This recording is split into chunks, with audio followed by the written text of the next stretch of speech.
Hello అండి, ఈరోజు మనం మిస్టర్ బాబా ఫరీద్ గారితో ఉన్నాం. తను మన దగ్గర లో బ్యాక్ పెయిన్ అండ్ రేడియేటింగ్ పెయిన్తో రావడం జరిగింది. ఆల్మోస్ట్ చాలా సంవత్సరాలు సఫర్ అయ్యారు. అండ్ ఇది లాస్ట్ సెషన్ టెస్టిమోనియల్ వీడియో తీసుకుందాం.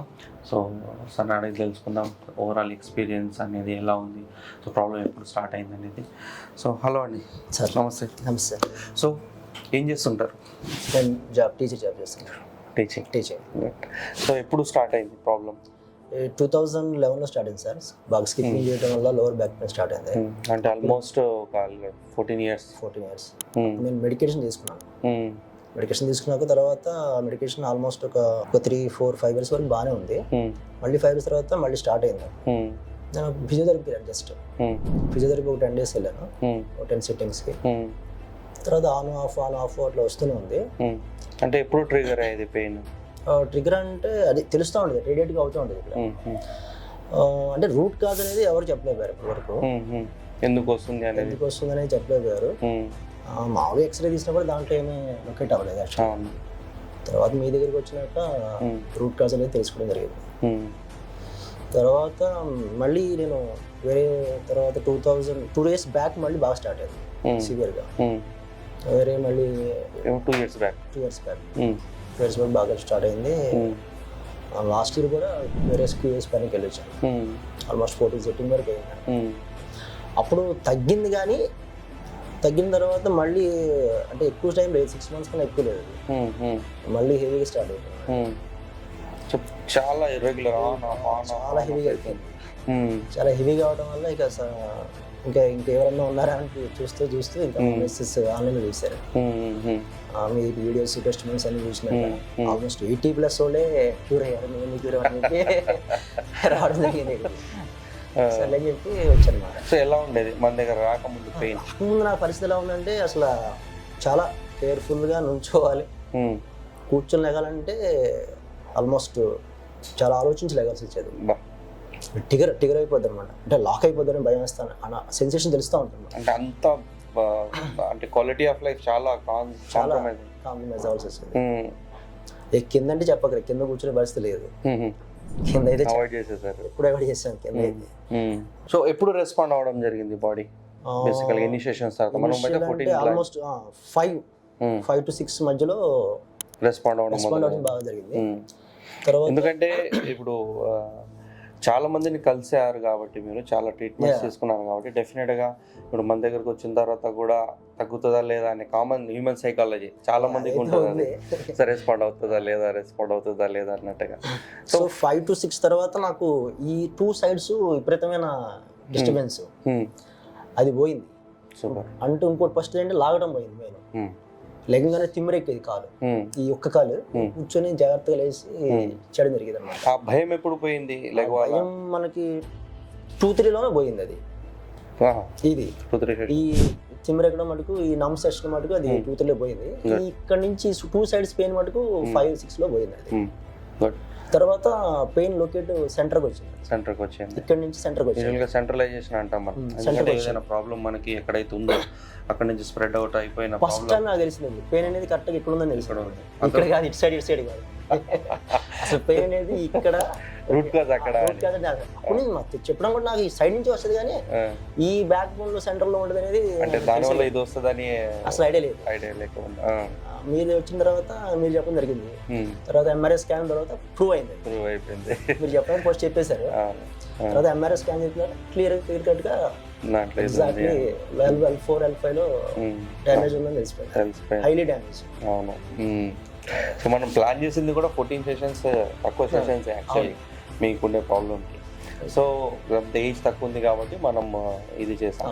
సో తర్వాత ఓవరాల్గా రాను ఎట్లా క్వాలిటీ ఆఫ్ చేంజ్ అయింది లైఫ్? రాను ఎలా అయిందంటే మంచిగా కూర్చునే పోస్చర్ ఫస్ట్ 40 minutes నుంచి 1 hourకి స్ట్రెంత్ అయింది, కెపాసిటీ పెరిగి. అయినా కూడా మీకు వచ్చి కూడా నేను ఎక్కువ కూర్చోవాలంటే ఇది మెయింటైన్ చేశాను, బెల్ట్ మెయింటైన్ చేశాను.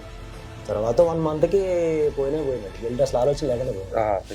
అసలు బెల్ట్ అనే ఆలోచన లేదు, దాని గురించి ఆలోచించడమే మానేశారు. అంటే ట్రీట్మెంట్ టైంలో ఉండేది. ఇక లాస్ట్ 10కి వచ్చినాక ఇంకా బెల్ట్ అనేది ఆలోచన లేదు. స్టిట్టింగ్ పోచర్ కానీ మంచిగా కొంచెం స్ట్రగుల్ అయ్యే కానీ స్టార్టింగ్లో, తర్వాత ఆలోచన లేదు. ఆలోచన అంటే ఇప్పుడు మనకి ఎప్పుడైతే మనకి క్వాలిటీ ఆఫ్ లైఫ్ కాంప్రమైజ్ అవ్వకుంటే వెళ్తుందో, పెయిన్ ట్రిగర్ అయితే ఉంటుందో, అప్పుడు గుర్తొస్తాయి ఇలాంటి బెల్ట్ పెట్టుకోవాలి, ఏదైనా సపోర్ట్ తీసుకోవాలి అని. సో మనకి పెయిన్ డ్రాస్టికల్గా తగ్గుకుంటూ వచ్చింది కాబట్టి దాని గురించి కూడా ఆలోచన. సో ఓవరాల్గా ఇప్పుడు ఎలా ఉంది మీ క్వాలిటీ ఆఫ్ లైఫ్ ముందుకి ఇప్పటికి? ఓవరాల్ చెప్పాలంటే almost far better than. So walking చేయగలుగుతున్నారు, స్టాండింగ్ చేయగలుగుతున్నారు, సిట్టింగ్, ఎస్పెషల్లీ సిట్టింగ్ పోచర్ బాగా ఇబ్బంది ఉండేది, ఇప్పుడైతే కంఫర్టబుల్. అంటే ఆల్మోస్ట్ నాకు ఇప్పుడు మీరు చెప్పిన మేనేజ్మెంట్ ప్రకారం 6 to 7% కంఫర్టబుల్. సో ఎక్సర్సైజెస్ చేయడానికి ఎంత టైం పడుతుంది? ఎక్సర్సైజ్ ఆల్మోస్ట్ నేను ఒక హాఫ్ అన్ అవర్ చేస్తాను మార్నింగ్, ఈవినింగ్ మళ్ళీ ఒక హాఫ్ అన్ అవర్ చేస్తాను. సో చేసిన తర్వాత అదంతా ఎలా ఉంటుంది? ఫ్రీగా ఉంటుంది. సో ఓవరాల్ గా ఇప్పుడు మీ బాడీ ఏం చెప్తుంది మీకు? ఏమనుకుంటున్నారు? అంటే ఆ ఏరియాలో క్యూర్ అవుతుంది అనిపిస్తుంది సార్ నాకు. అది క్యూర్ అనేది తెలుస్తుంది, ఒక అంటే అది చేంజ్ అవుతుంది అట్లా ఆ స్ట్రక్చర్ అనేది. అంటే కాన్ఫిడెంట్ అయినా ఫీల్ అవుతున్నారు? డెఫినెట్లీ. కూర్చోవడం కానీ మీ పిల్లలతో ఆడుకోవడం ఎట్లుంది? గుడ్. బేసిక్గా నేను దానికోసం వచ్చాను, అది ఫైనల్లీ అది ఫుల్ ఫ్లెజ్డ్ అయింది, అది ఫ్రూట్ఫుల్ అనిపించింది. సో ఎక్కడ డౌట్ లేదు, అరే వాళ్ళని ఎత్తుకుంటే ఏమైతుంది భయం లేదు. అసలు స్టార్టింగ్ లో ఉండేది, ఆ స్టార్టింగ్ లో ఫస్ట్ 5 to 5 సెషన్ల తర్వాత కూడా కొంచెం రెగ్యులర్ ఎత్తుకుంటూనే ఉండేది. మా మిస్ కొంచెం ఎత్తుకొని ఎప్పుడుతుందో కొంచెం కష్టంగా స్ట్రెయిన్ అవుతుందని, స్ట్రెయిన్ ఉండేది, స్ట్రెయిన్ బాగా. ఆ స్ట్రెయిన్నెస్ అనేది ఇప్పుడు 1 hour అయినా 2 hours అయినా హ్యాపీ. ఇంకేం కావాలి? మీ క్వాలిటీ ఆఫ్ లైఫ్ యాడ్ అయిపోతే. సో డెఫినెట్గా ఏదైతే ఎక్సర్సైజెస్ మనం చేసుకుంటూ లైఫ్ స్టైల్ మోడిఫికేషన్ చేసుకుంటూ వెళ్తున్నాం, అది మాత్రం ఆపద్దు, కంటిన్యూ పెట్టండి. ఓకే. అయితే ఇది నాకు ఎఫ్ఎంలో తెలియదు సార్, ఇది బాగా ఎఫ్ఎం మేనేజ్మెంట్లో బాగా పెయిన్ మేనేజ్మెంట్ బాగా తగ్గింది. తర్వాత సిఎస్టీ విజువల్ తెలిసిన తర్వాత సిఎస్టీ విజువల్ ముందు కూడా కొంచెం చెప్పాను నేను సార్, ఇలా హాఫ్ అన్ అవర్ ఎక్కువ ఫీల్ అవుతున్నానంటేను ఆయన చెప్పినది మీకు 40గా తగ్గింది, మీకు 70% క్యూర్ అయింది అని చెప్పారు ఆయన. యాక్చువల్గా నేను 42 అని చెప్పాను.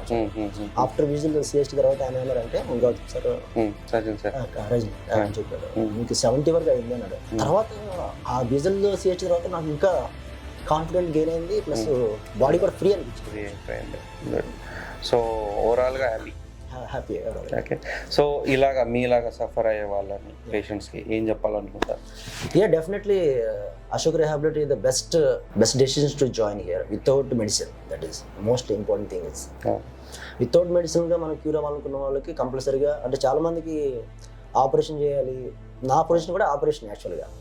సో ఆపరేషన్ లేకుండా, వితౌట్ మెడిసిన్ లేకుండా డెఫినెట్లీగా you have to choose Ashok rehability. Thank you. So యూజువల్గా మనం ఎలాంటి మెడికేషన్స్ కానీ ఇవ్వం కాబట్టి మనం చేసే ట్రీట్మెంట్ న్యాచురల్గానే ఉంటుంది. కాకపోతే డెఫినెట్గా న్యాచురల్గా వెళ్ళేటప్పుడు కొంచెం టైం రికవరీకి వేరియేషన్ అయ్యే అవకాశం ఉంటుంది. సో పేషెన్స్గా మనం చెప్పిన లైఫ్ స్టైల్ మోడిఫికేషన్స్ కానివ్వండి, ఎక్సర్సైజెస్ కానివ్వండి, చాలా ఇంపార్టెంట్ చేయాల్సి వస్తుంది. సో ఇవి కనుక మీరు చేయగలిగితే డెఫినెట్గా మీ ప్రాబ్లమ్కి ఫుల్ స్టాప్ పడే అవకాశం ఉంటుంది, and me quality of life డెఫినెట్గా బూస్టప్ అయ్యే అవకాశం ఉంటుంది. So thank you. One more success story added. Thank you so much.